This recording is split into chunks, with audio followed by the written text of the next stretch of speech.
In this week's Bible study, we're going to look at the impact that the story of Abraham that we looked at last time has on the New Testament.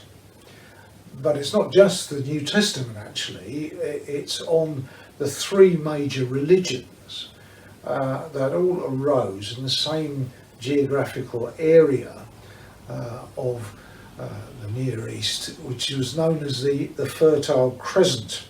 And in order of when they arose, these three religions are Judaism, followed by Christianity, followed by Islam. And for all of these religions, the story of Abraham is of fundamental importance. They all embrace it, and they see the figure of Abraham as being in some sense the founding father of each of their faiths. Now we of course will concentrate on the impact on Christianity, but it's important from the point of view of context to realise that for Jews, Christians and for Muslims, the figure of Abraham is a father figure, and their religions in some senses came out of his story. Now the impact of the story of Abraham in the New Testament can be split into three sections.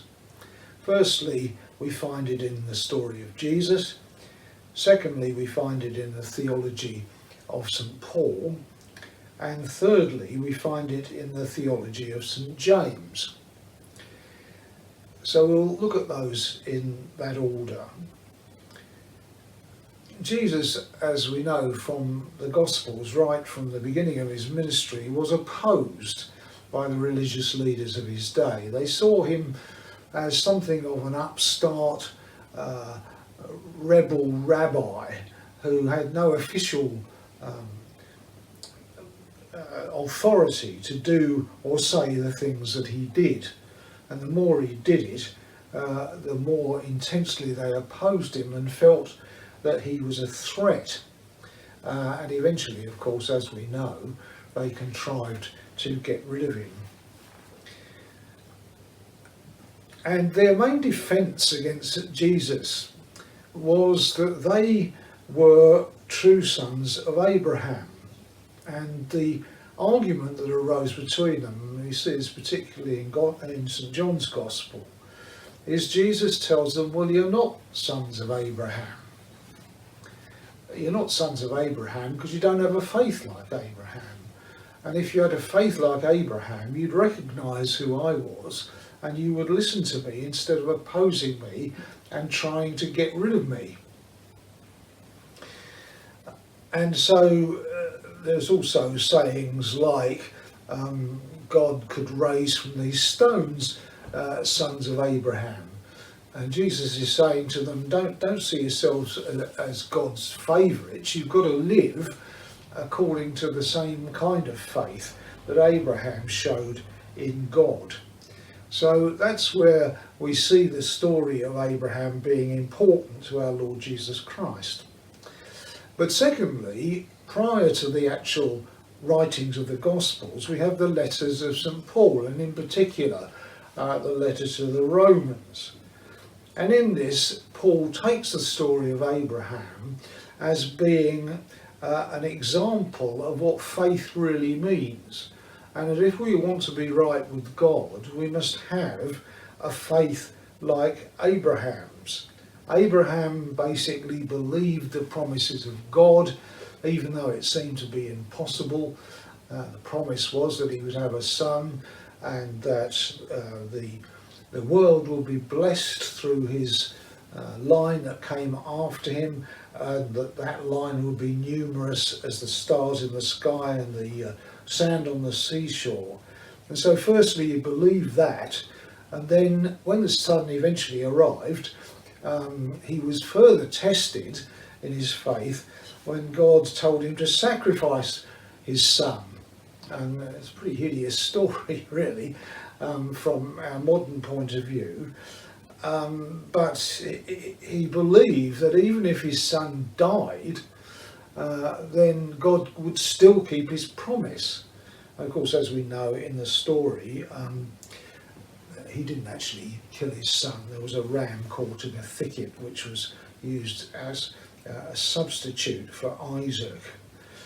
And the importance for St. Paul about this story is that it predates the coming of the law of Moses. So it's more a fundamental covenant than that of law.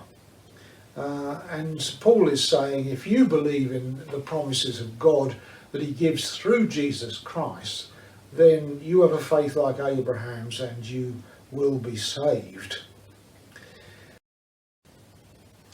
So thirdly, we come on to St. James, and in his letter he talks about the story of Abraham, but he comes at it from a completely different angle to St. Paul.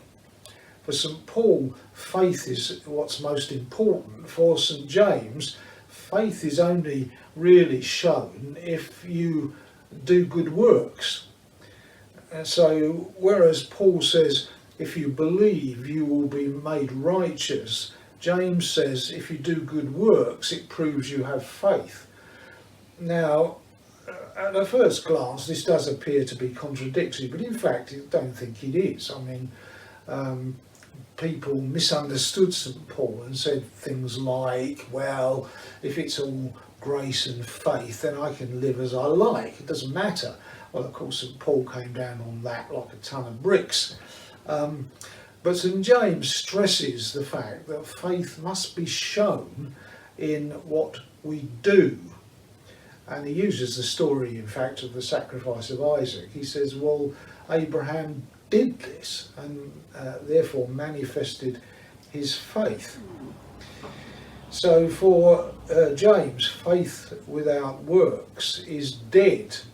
But he's kind of talking about faith as an intellectual belief system, not a system of trust in God, which is St. Paul's way of coming at it.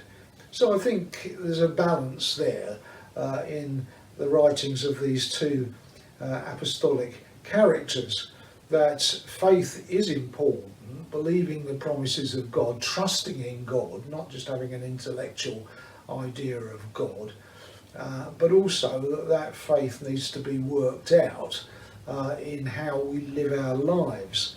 So there's a balance there.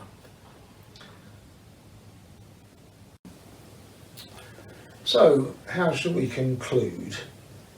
Well, this story is, as we said earlier, foundational to these great religions, Judaism, Christianity and Islam.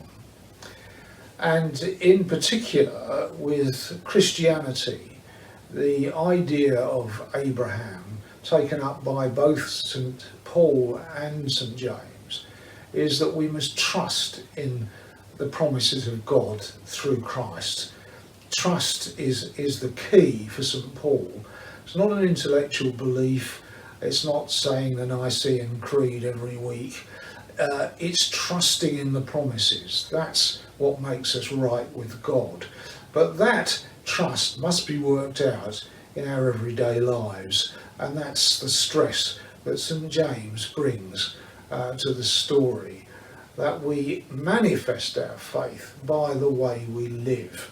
If we trust God, then that has certain consequences for how we live in this world.